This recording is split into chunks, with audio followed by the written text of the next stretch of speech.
నమస్తే అండి. 200 ఎకరాల వ్యవసాయ భూమి అమ్మడానికి వచ్చింది. దీంట్లో 150 ఎకరాలు వచ్చేసి వరి పొలం పండిస్తున్నారు. తర్వాత 50 ఎకరాలు వచ్చేసి చేపల చెరువు ఉందండి.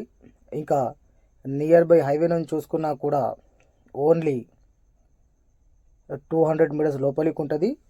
నక్షదారికి ఫస్ట్ బిట్ అండి.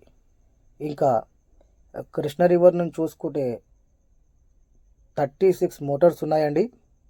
వాటర్ కూడా అసలే ఇబ్బంది లేదు. 365 డేస్ ఎంత వాడుకుంటే అంత వాటర్ అండి. ఇంకా ప్రైస్ చూసుకుంటే 20 lakhs పర్ ఎకర్ చెప్తున్నారు. ఈ ప్రాపర్టీ వచ్చేసి కర్ణాటక స్టేట్ అండి, యాదగిరి డిస్టిక్ అండి. ఇంకా నియర్ బై షాపూర్ అండి. హైదరాబాద్ నుంచి చూసుకుంటే 220 కిలోమీటర్ డిస్టెన్స్లో ఈ భూమి అమ్మడానికి వచ్చిందండి. ఇంకా ఇయర్లీ ఇన్కమ్ చూసుకుంటే 1,15 lakhs వరకు వస్తాయండి. ఓకే.